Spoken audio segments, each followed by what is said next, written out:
Hello students and welcome to Chemistry B. I'm Miss Slate and today we're going to talk about how you will find the empirical formula of hydrates and the percentage of water in them. So what is a hydrate? Simply put, hydrate means to supply water to. In chemistry, hydrates are compounds where water is an important part of the compound. So these are typically compounds that just readily absorb water from their surroundings. And so water is almost always a part of this compound unless you remove it. An example that you're probably familiar with are silica gel packets. They are, again, a hydrate, and we use them because they so readily absorb water from their surroundings. So we use them in things that, need to be kept dry. So let's work through an example on how to find the empirical formula. A 5-gram sample of hydrated copper sulfate was heated until all of the water was driven off. After heating, the remaining 3.19 gram sample contained 1.27 grams of copper, 0.64 grams of sulfur, and 1.28 grams of oxygen. Find the empirical formula of the hydrate. So first off, we know that the chemical formula for copper sulfate is going to be CuSO4. And again, it's a hydrate, so it's going to contain some amount of water. And we need to figure out what this amount of water is. So we need to figure out how many moles of water are in just 1 mole of the hydrated copper sulfate. So if we go back to our problem, they tell us the total mass of our sample is 5 grams. And after heating, the remaining sample contains, we have a 3.19 gram sample at the end. So these are the numbers that we really care about, because the difference between these two masses is going to tell us the mass of our water. So first off, the total mass of our sample, 500 grams, minus the mass of the anhydrous, so the copper sulfate without water, is going to tell us the mass of just the water.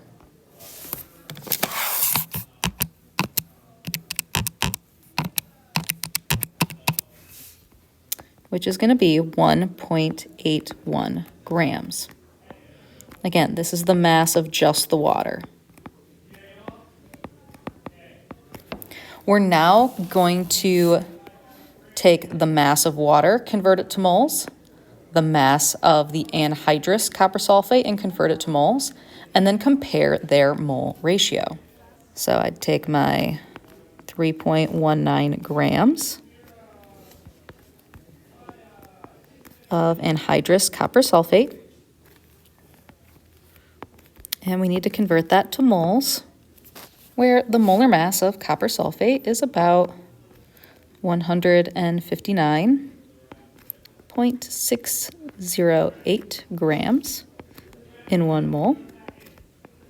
And then we just have to divide to get our final answer, which comes out to 0.0200 moles of copper sulfate.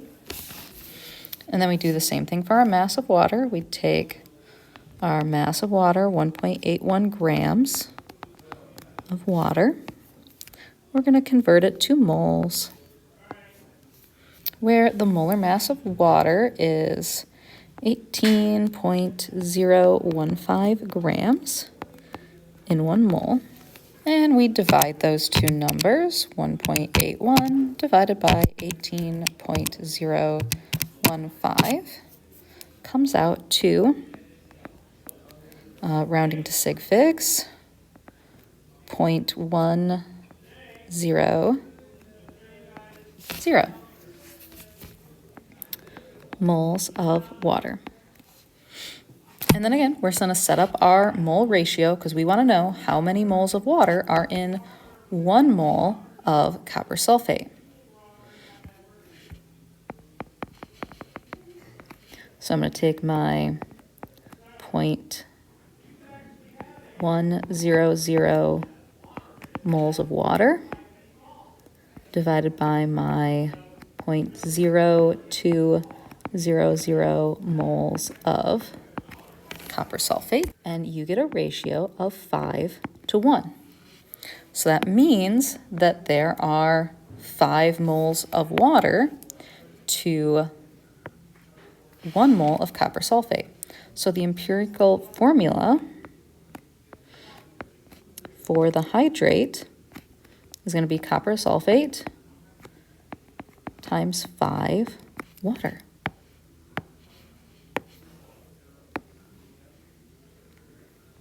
So all we had to do was figure out how many grams of anhydrous copper sulfate and how many grams of water were present in the sample, convert both of those to moles, and find the mole ratio. Let's look at another example though. This example is slightly different because it says, what is the empirical formula for a hydrate that is 83% strontium chromate and 17% water? Well, we can use the same assumption that we used in regular empirical formulas for this hydrate, where we just take our percentages and we assume that the total mass of the sample is 100 grams, which means within that, 83 grams of it would be the anhydrous strontium chromate, or not chromate, oxalate, and 17 grams would be water. So that's the assumption we're going to make, and just like before, we're going to convert our masses to moles and then find the mole ratio. So I'm going to take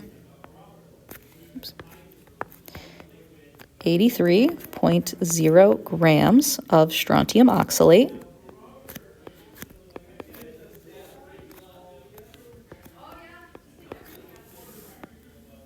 and convert that to moles, where the molar mass of strontium oxalate comes out to 175.638 grams. And we get an answer of 0.473 moles of strontium oxalate. And then we do the same thing for water.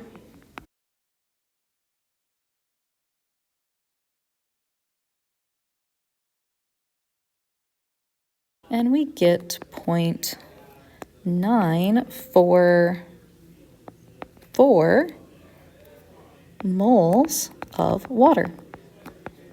And then just like before, we're going to find the mole ratio. Because again, we want to know how many moles of water are in 1 mole of strontium oxalate. So I'm going to take my 0.944 moles of water, and we're going to divide it by 0.473 moles of strontium oxalate, and we get an answer of 0.1995, but if we round that to a whole number ratio, that gives us a ratio of 2/1. So that means the empirical formula of the hydrate is SrC2O4 times 2 moles of water. And so these are both processes for how we find the empirical formula of the hydrate. The other thing we need to be able to do is we need to be able to figure out what percentage of a hydrate is water. And so this brings into play determining percent composition, which all of the instructions for percent composition are right in your STOIC packet. Again, it's a relatively straightforward process because again, we're finding a percentage. That gives us, the mass of the entire compound, right? The molar mass. Then you just take the mass of each part and divide it by the whole molar mass, multiply it by 100 to get a percentage. So very straightforward. This example is right in your STOIC packet. We're going to apply this to hydrates now. So we need to determine the percentage of water in the hydrate CaCl2 with 6 moles of water.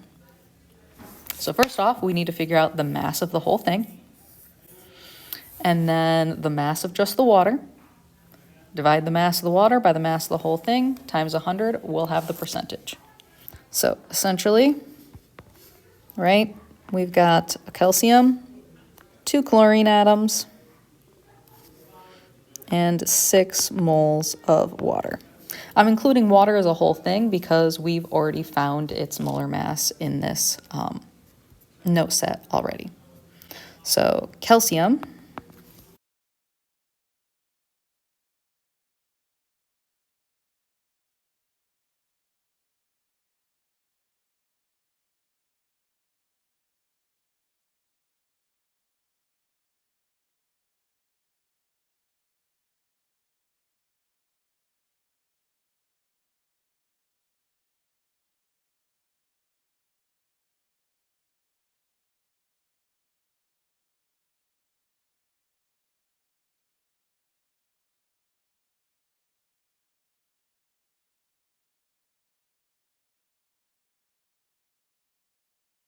so our total molar mass for this compound is 219.074 grams per mole.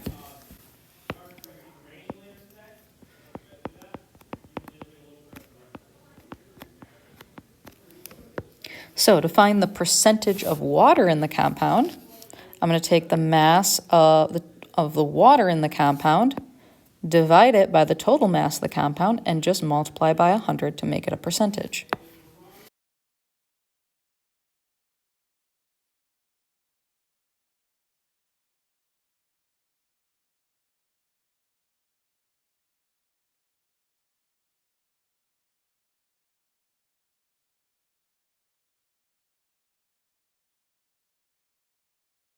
We're going to get an answer of roughly 49.3% water in this compound.